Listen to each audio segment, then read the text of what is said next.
नमस्कार, मैं Sanjay Budhwant. Welcome to my channel बुधवंतिज्म।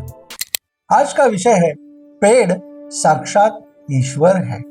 हमारे वेदों में और उसके उपांगों में तथा दार्शनिक शास्त्रों में पेड़ों को बहुत ही महत्व दिया है, पूजनीय माना गया है। और इसका क्या कारण है? क्योंकि निसर्ग में बसे हुए सब पेड़ पौधे ये हमारे लिए बहुत ही महत्वपूर्ण होते हैं। ऋषि मुनियों ने ज्योतिष शास्त्र में नक्षत्रों के द्वारा उनके कुछ गट किए हैं। तो सामान्य लेवल से लेकर व्यक्ति विशिष्ट लेवल तक उन पेड़ पौधों का उपयोग कैसे आपकी हेल्थ को सुधारने के लिए, आपके शारीरिक मानसिक आरोग्य को सुधारने के लिए किया जा सकता है, इसका विवरण उन्होंने शास्त्रों में दिया हुआ है। तो पेड़ हमारे भारतीय संस्कृति और परंपरा के प्रमुख धरोहर है और अभिन्न अंग है।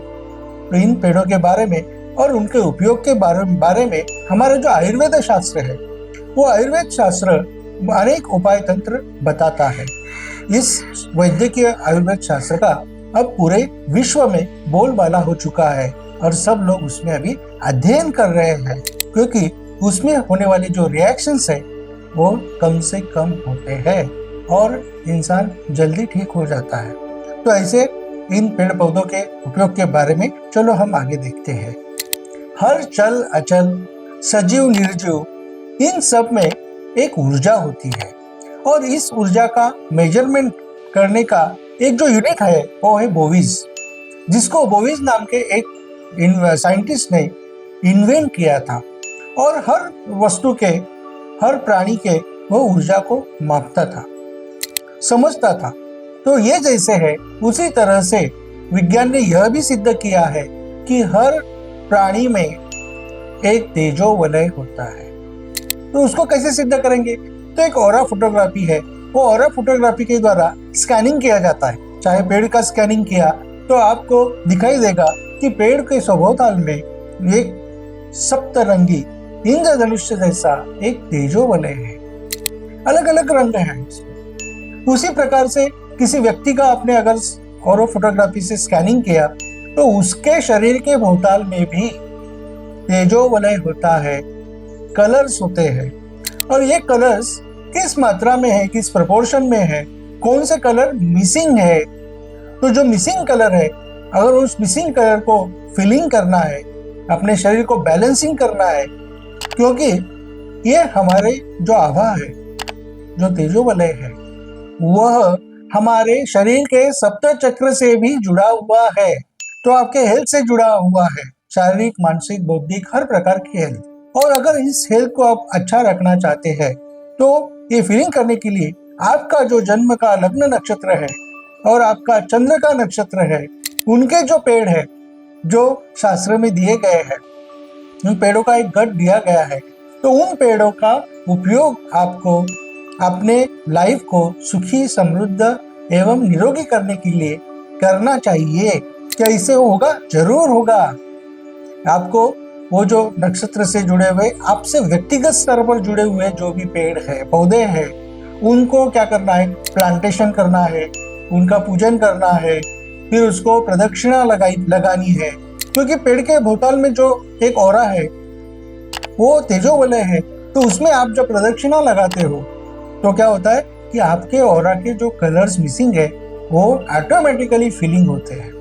हम भगवान के मंदिर में जाते हैं तो मंदिर में जाने के बाद में, दर्शन लेने के बाद में हम मंदिर को प्रदक्षिणा जरूर लगाते हैं।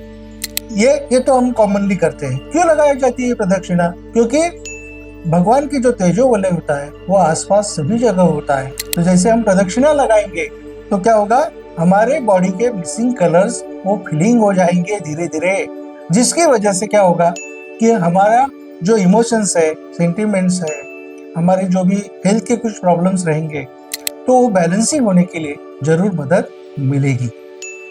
12 राशियों में जो नवग्रह है तो उसमें 27 नक्षत्र ज्योतिष शास्त्र में बताए गए हैं। और इन 27 नक्षत्रों को एक मुख्य पेड़, एक आराध्य वृक्ष और उसके सहायकारी और बहुत सारे आराध्य वृक्ष है जो उनके गट किए गए हैं। तो इनका उपयोग हमें यहाँ पे हमारे जीवन में खुशहाली लाने के लिए करना चाहिए। जैसे कि एक कहावत है कि जो दर्द देता है वही दवा देता है। उदाहरण देता हूँ कि वृषभ राशि में रोहिणी नक्षत्र है। इन रोहिणी नक्षत्रों को सामान्यतः डायबिटीज हो जाता है, मोटापन हो जाता है। इस तरह से ये जो दो जो डिसीजेस है वो कॉमनली हो जाते हैं। और दोस्तों, इसकी दवा भी जो रोहिणी नक्षत्र का जामुन पेड़ है उससे बनी हुई दवा, जो जामुन के बीज का पाउडर, वही इसमें बहुत असरदार साबित होता है, ऐसा आयुर्वेद में कहा गया है। तो आपको ये बात अभी पता चली होगी कि किस तरह से जो नक्षत्र के वजह से आपको अगर कुछ प्रॉब्लम हो गया है तो उस नक्षत्र के ही आराध्य वृक्ष, पेड़ की, पौधे की जो दवा बनाई जाती है वो आपके लिए बहुत ही रामबाण और कारगर साबित होगी, 100% होगी। और यह जो बात है, यह तत्व है, यह मैंने जब डॉक्टरों की एक मेडिकल एस्ट्रोलॉजी की बैच ली थी तभी उनको मैंने ये तत्व सिखाए थे। हमारी जो भारतीय संस्कृति है, हमारे त्योहार है, ये सभी इन पेड़ पौधों के ऊपर ही तो आधारित है। फिर दशहरे के वक्त शमी, फिर आपटा, दिवाली के वक्त आंवला, कि गणपति के वक्त फिर 21 प्रकार के आयुर्वेदिक जो औषधि वनस्पतियां है उसकी पत्री मतलब पत्ते भगवान गणेश को चढ़ाने पड़ते हैं। गुड़ी पड़वा आया तो हम नीम के जो पत्ते हैं उसका प्रसाद लेकर सेवन करते हैं। सभी जो भी त्योहार है उनमें इन पेड़ पौधों का संदर्भ लिया गया है, जो हमारे शास्त्रों का बहुत बड़ा वैशिष्ट्य है। तो इसी बात को ख्याल में रखते हुए आपका जो भी जन्म नक्षत्र है, लग्न नक्षत्र, चंद्र नक्षत्र, उन नक्षत्रों से जुड़े अगर आप रहोगे, अगर आपके बर्थडे के दिन ये 2 नक्षत्रों के 2 पेड़ पौधे लगाओगे तो हमारे पर्यावरण का भी रक्षण होगा और हमारे ऊपर आने वाली जो नैसर्गिक आपत्तियां हैं उससे भी हमारा रक्षण जरूर होगा। नक्षत्र का मतलब ही नक्षरतिह, मतलब जो कभी भी नष्ट नहीं होता, वो है नक्षत्र। तो ऐसे ही हमारे कुछ वीडियो देखने के लिए हमारे YouTube चैनल को सब्सक्राइब कीजिए, कमेंट कीजिए और हमारे एस्ट्रो टेक्नो कोर्स में शामिल होने के लिए आप हमसे संपर्क कर सकते हैं तथा व्यक्तिगत मार्गदर्शन के लिए भी आप हमसे जरूर संपर्क कर सकते हैं। धन्यवाद।